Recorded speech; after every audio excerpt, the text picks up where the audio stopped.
کسی عذر کی وجہ سے، تو اب وہ قضا باجماعت پڑھتے ہیں تو ان کو اذان اور اقامت کہنا ہوگی۔ اور اگر اکیلا بھی آدمی کوئی قضا نماز لوٹا رہا ہے تو وہ بھی قضا کے لیے اذان اور اقامت کہہ سکتا ہے، لیکن شرط یہ ہے کہ جنگل میں ہو، تنہا ہو۔ ورنہ اگر آبادی میں یا مسجد میں یا کسی لوگوں کے سامنے کہیں پہ قضا نماز لوٹا رہا ہے تو وہاں پہ اذان اور اقامت نہ کہے، کیونکہ قضا کا اظہار گناہ ہے۔ لہذا اسی لیے کہتے ہیں کہ مسجد میں قضا پڑھنا مکروہ ہے، اور اگر پڑھے تو اذان نہ کہے۔ اسی طرح مسئلہ یہ ہے کہ وطر اگر کسی کے قضا ہو گیا تو وہ ان کی قضا لوٹا رہا ہے، قضا پڑھ رہا ہے، تو دعائے قنوت کے وقت وہ کانوں تک ہاتھ نہ لے جائے، رفع یدین نہ کرے، کیونکہ اسے پتہ چل جائے گا کہ یہ وطروں کی قضا پڑھ رہا ہے، اور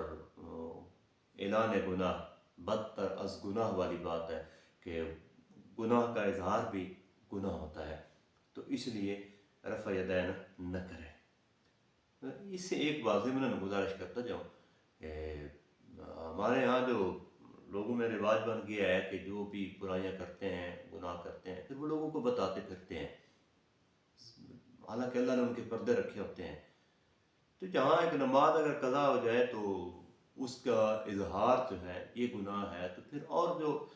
کرتوت کیے ہوتے ہیں تو ان کو بھی بیان نہیں کرنا چاہیے، کیونکہ وہ بھی اعلان گناہ ہوتا ہے اور وہ بھی گناہ ہوتا ہے۔ تو اسی طرح مسئلہ چونکہ ہم وطر کے حوالے سے کہہ رہے تھے، تو اگر کسی ایسے سبب سے نماز قضا ہو گئی جس میں وہاں کے سارے لوگ مسلمان جو اتنے تھے مبتلا ہو گئے، سارے لوگوں کی نماز باجماعت رہ گئی اور قضا ہو گئی، تو وہ اگر چاہے مسجد میں ہی پڑھیں تو اذان کہیں۔ اذان کا وقت ہونے کے بعد ہی اذان کہی جائے، یعنی نماز کا وقت شروع ہو جائے تو اذان کہی جائے، کیونکہ اذان اعلان ہوتا ہے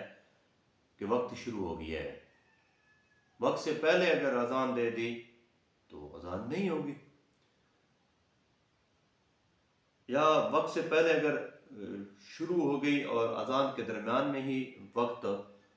نماز کا شروع ہو گیا تو بھی اذان دوبارہ کہی جائے گی، وہ اذان نہیں ہوگی۔ اذان کا مستحب وقت وہی ہے جو نماز کا ہے، یعنی فجر میں روشنی پھیلنے کے بعد، اور مغرب اور سردیوں کی ظہر میں اول وقت میں، اور گرمیوں کی ظہر اور ہر موسم کی عصر و عشاء میں نصف وقت گزرنے کے بعد، مگر عصر میں اتنی تاخیر نہ ہو کہ نماز پڑھتے پڑھتے وقت مغروب آ جائے۔ اور اگر اول وقت اذان ہوئی، جس طرح کہ ہمارا معمول ہے، ہمارے مؤذنین حضرات اول وقت میں اذان دے دیتے ہیں، اور آخر وقت میں نماز ہوئی تو بھی اذان کی سنت ادا ہو جائے گی۔ اور خصوصاً مؤذن حضرات سے گزارش کروں گا کہ عشاء کے وقت میں خاص طور پہ وہ اس چیز کی احتیاط کریں، اور اسی طرح رمضان شریف میں جب سحری کا وقت ختم ہوتا ہے اور صبح کی اذان ہوتی ہے تو اس وقت میں بھی احتیاط کریں اور تحقیق کر لیا کریں، یقین کر لیا کریں کہ وقت شروع ہو گیا ہے۔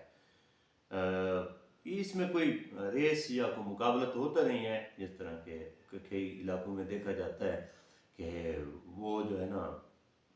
پہلے کس نے اذان دی ہے، سب سے پہلے اذان دینے کا ایک ریس یا مقابلہ شروع ہو جاتا ہے، تو اس وجہ سے پھر وہ وقت سے پہلے ہی شروع کر دیتے ہیں تاکہ کوئی ہم سے پہلے اذان نہ دے دے۔